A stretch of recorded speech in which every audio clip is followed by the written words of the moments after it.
Hello, everyone. Welcome to Brutally Honest. I'm your host, Kathryn Ducey. How are you? What's hip-hop happening over in your world today, I wonder? I am great. I'm great. If you've been following along on my Instagram over at Kathryn Ducey, you'll see me talking a lot right now about my journey to relinquishing control as a mother, as a partner, in like so many areas of my life right now. I also, we put out this podcast recently, and I am approaching this whole process from a place of put it out there and then choose faith over fear. I am not trying to control it. I'm just allowing it to take a life of its own. It's kind of like with my kids too. I really believe in allowing them to go out and try new things without me giving them, much guidance, let's say.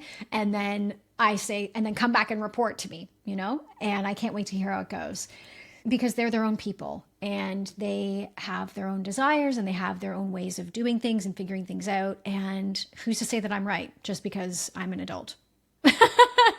My kids probably figured this out already, or by now, that we're also winging it. Okay. So I'm in this process of relinquishing a lot of control, and it's been a very eye-opening experience for me. I didn't actually know that I was very controlling in my home. I thought that I was just being helpful with a lot of things. I thought I was just being helpful. Okay. And it turns out that I'm not actually being helpful. I'm basically just controlling a lot of things. And it's disguised as helpful, but underneath it's that I can't handle having things like a messy house for whatever reason.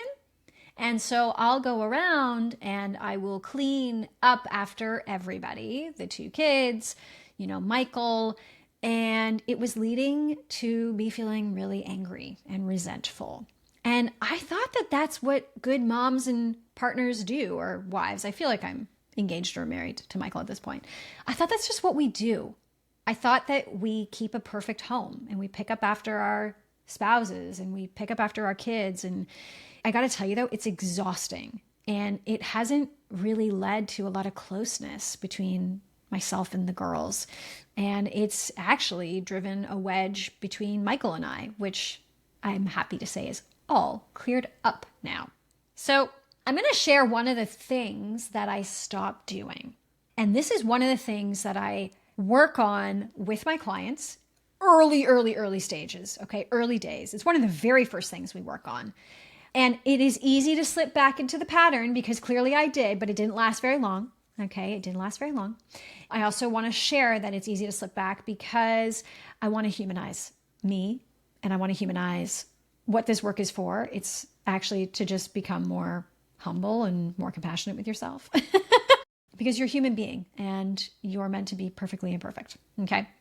So one of the things that I have stopped doing, and this was something I didn't even realize I was doing, was I've stopped complaining to Michael and around the kids.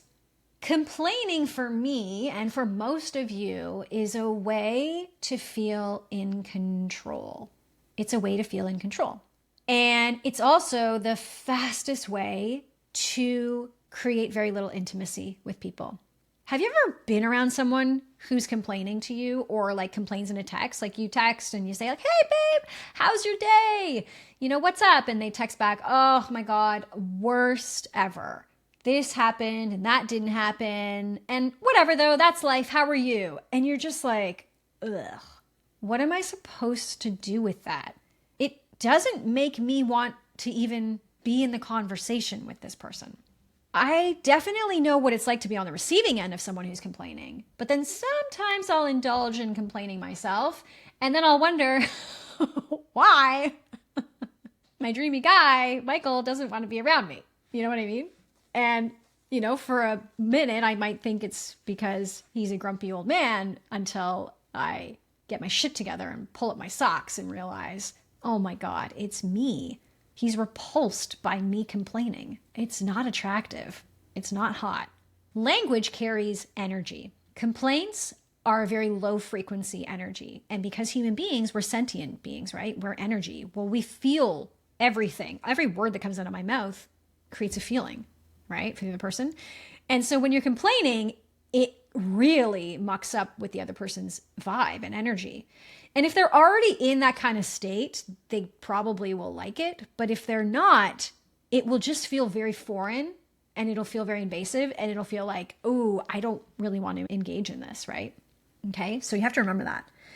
So I was indulging in a bunch of complaining in and around our home and in my relationship with Michael. Like, I was complaining about stuff like money, and complaining about not having the things that I want right now, and complaining about some things to do with his family or the kids or the house. Just indulging, sitting down with a tub of ice cream and a really sad movie with my tears, in my pajamas, dirty, messy hair, and just like getting into it. You know what I mean? Like, ugh. Okay. And what ended up happening was I noticed that Michael in the last few months had started to pull away, and he wasn't giving me those like bedroom eyes like he had been. And he wasn't pulling me in for the squeeze or the sweet gestures that Michael's always doing for me.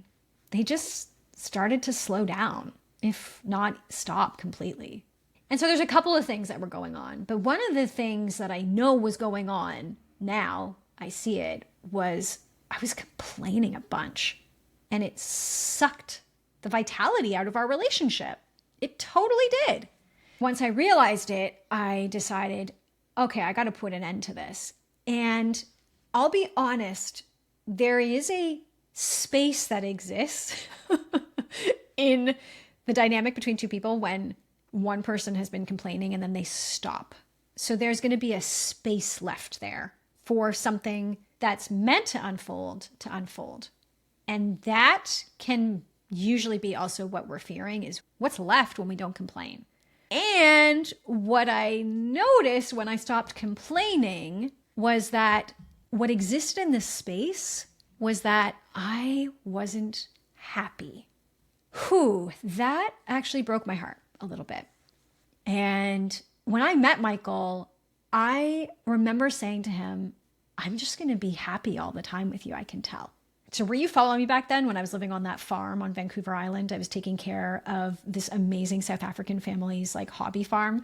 And I had 3 donkeys and all these chickens that ended up like dying because they got eaten by weasels. And I had a bird. I had 2 large doodles. Like, it was just the freaking life. And I was there from December 2023 till July of 2024, which is the day that I ended up moving in with Michael and the girls.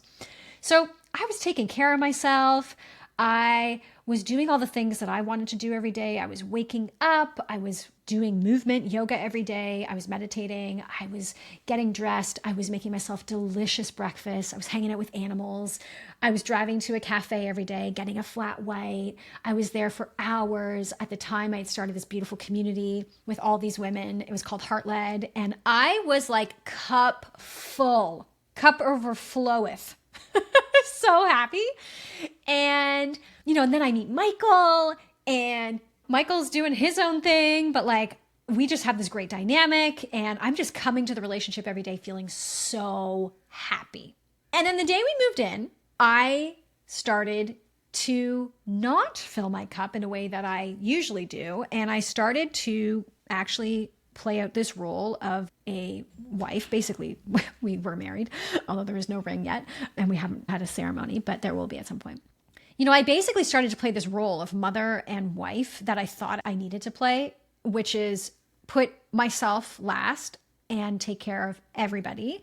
And by taking care, I mean do the things that I think I should do to be a good wife and to be perceived as a good wife and a good woman, because, when your house is perfect, that means that you've done a good job. And when you've done his laundry and folded it perfectly, oh, how wonderful are you? And you've cleaned the kitchen and there's no streaks on the counter, like all this shit. I had no idea. I thought that that's what a good wife and mother does. Okay. And basically it cost me my own happiness. And from there, you can guess what started happening. I started complaining. Well, I started complaining and I pushed Michael away. So we're back now. It didn't take much. Honestly, it took me stopping complaining and a couple of other things. But I'm just going to focus on complaining today. So I stopped complaining, and then there was this space in between, right? When I'm not filling it with all of these complaints. And in that space, I realized I was unhappy. And at first I went to this place of, uh-oh, he's not making me happy. This is a problem.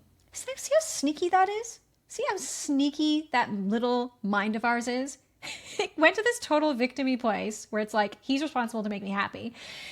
And that went on for a couple of days, right? So I was still grasping at ways to like, almost like give myself a pass on taking care of myself.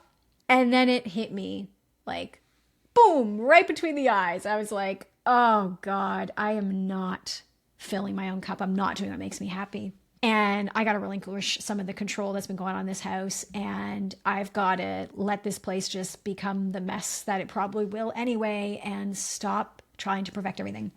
And then there it was. I realized, okay, well, I had to ask myself some questions. What do I desire? What would make me happy?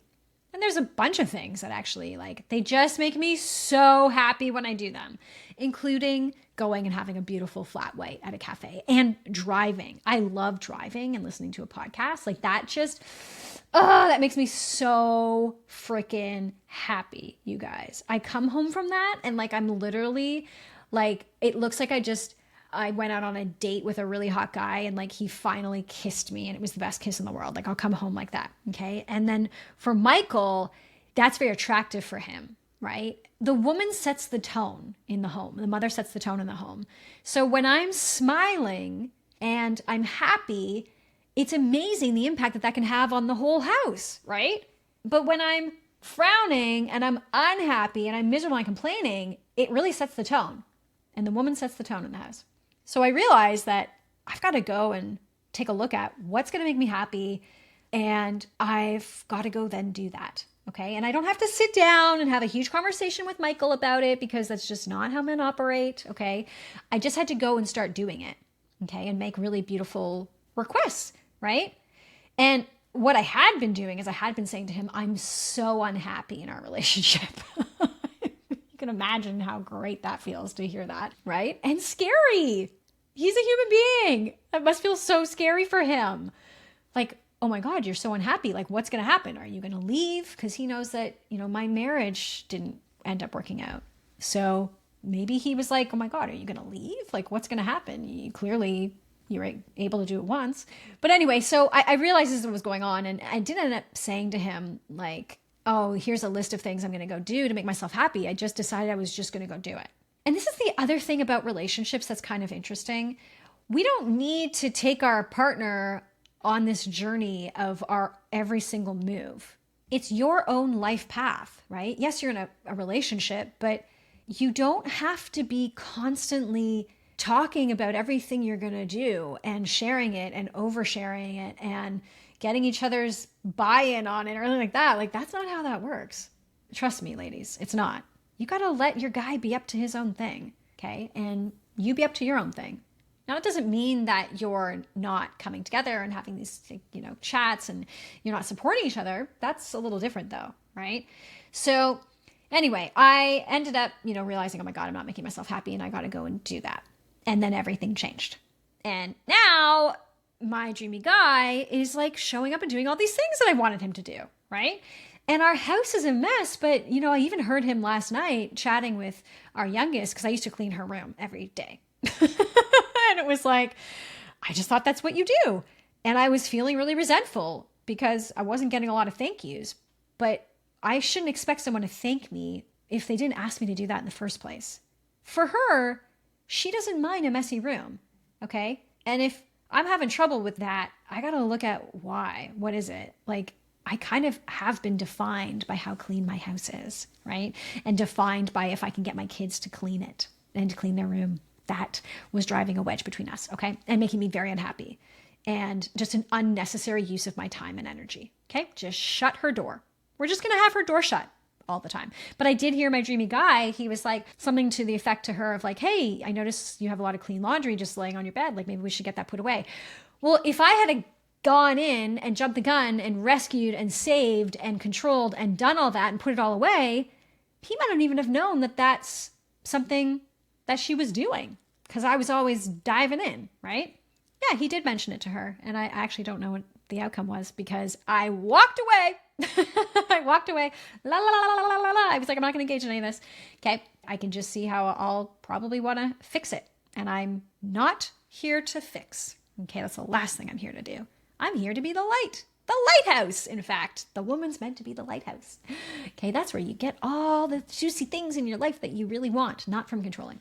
So in the very beginning of working with a new client, one of the first things we do is we talk about how I'm going to be observing their communication, because I'm watching for how they show up, because how you show up is going to dictate what you're attracting or what you are repelling, right? And one of the things we look at is how are they engaging with me, right? Over text or over voice note, like what kind of language are they using? What are they talking about? Is there a lot of negativity? Is there a lot of complaining? I'll invite them to share their emails with me or how they're commenting on posts on Instagram, like all that, what they're even sharing on Instagram, okay? I know that there are women who are sharing posts on Instagram that basically say to people around them, like, I am very angry, but they can't see it.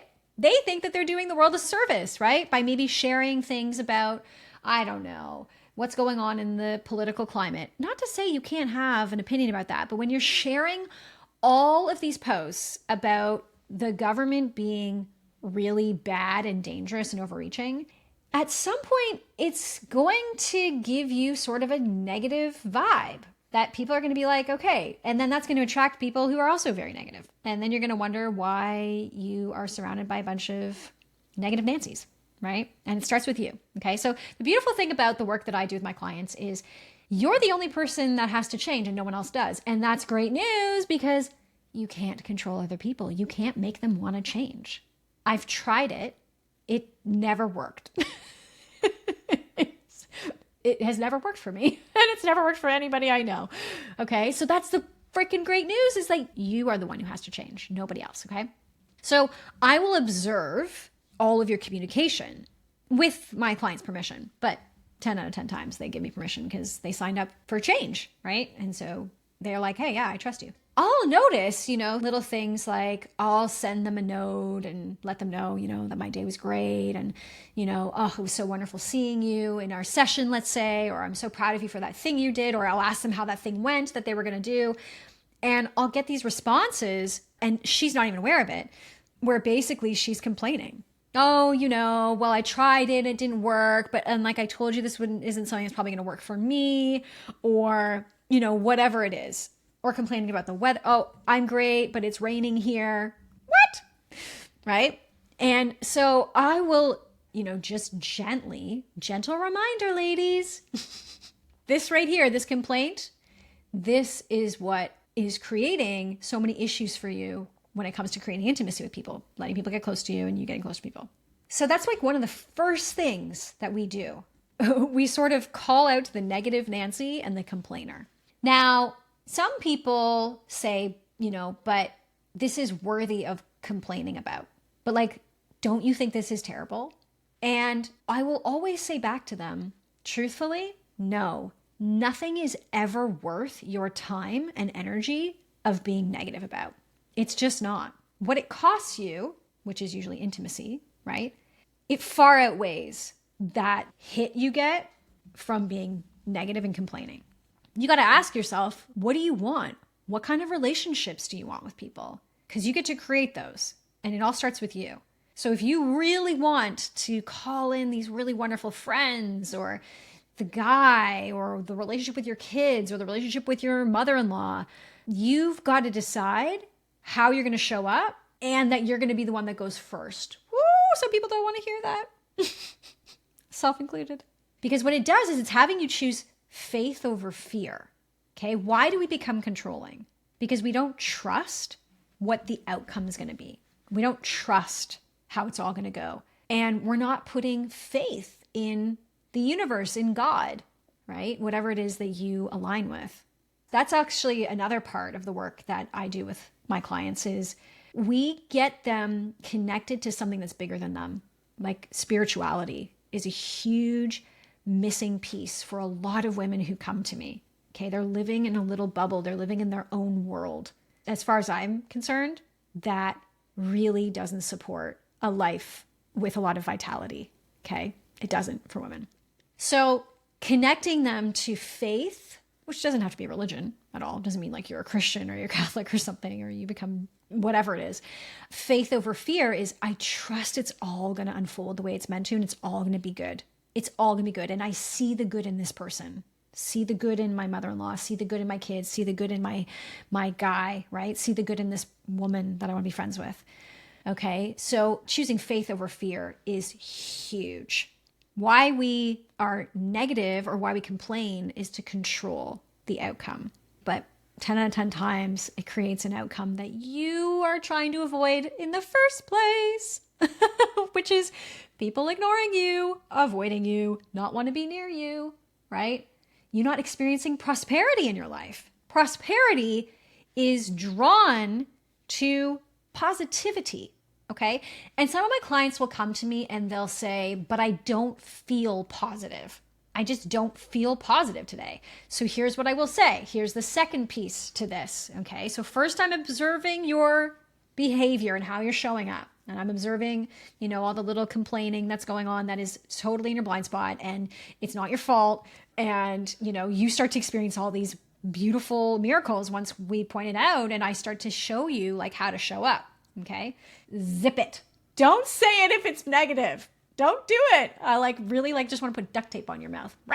And then the second thing we look at is what are you doing to make yourself happy? What are you doing to make yourself happy every day? Women who complain are often meddling in other people's affairs all day. They're controlling other people. They're overstepping other people's boundaries. They're inserting themselves when they shouldn't. They're mothering their spouse. They're mothering their guy. They're over controlling their kids. They're overbearing. They're helicopter parenting.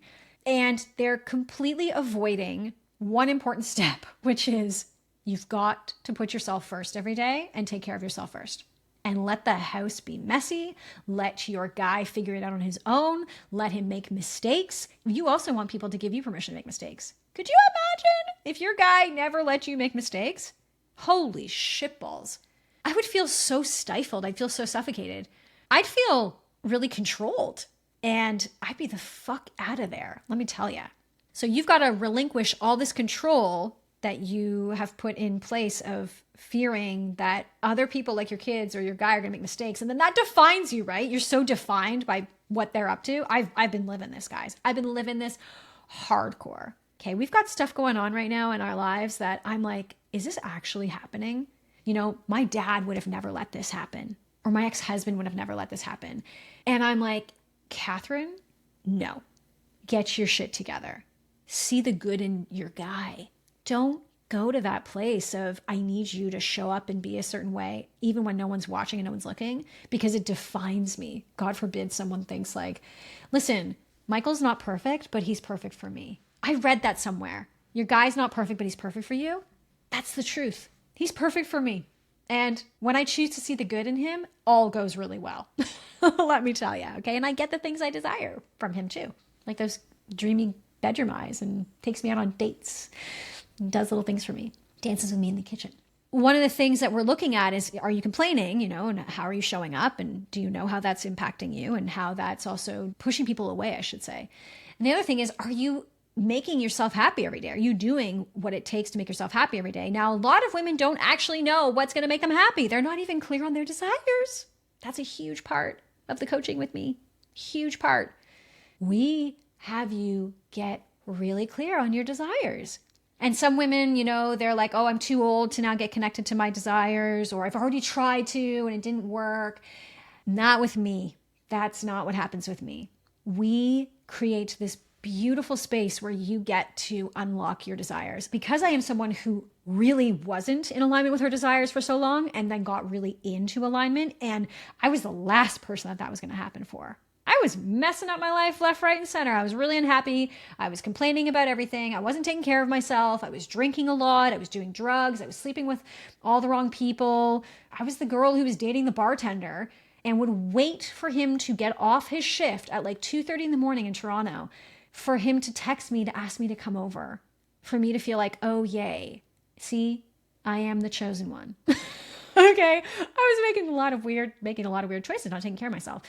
And I was like the last person that I was going to figure out what my desires were, because I was so far away from them, and in heaps of debt, right? And really not taking care of myself financially. Like there was just so much shit that I was up to. Okay. So I was the last person that I was ever going to figure my stuff out. Trust me. And then I did. And now I teach other women how to do that. If I can do it, you can do it. And honey, we can do hard things. We can. You can do it. You're so brave and courageous. I know you are, because you wouldn't be here if you weren't. You wouldn't be here. I know it. Okay. I believe in you. You've got this. You've got this. Okay. So I hope that this opens up some new perspective for you. All right. On what's going on in your relationships, because you deserve all the intimacy in the world. Like you deserve for it to feel like almost too good. You deserve that.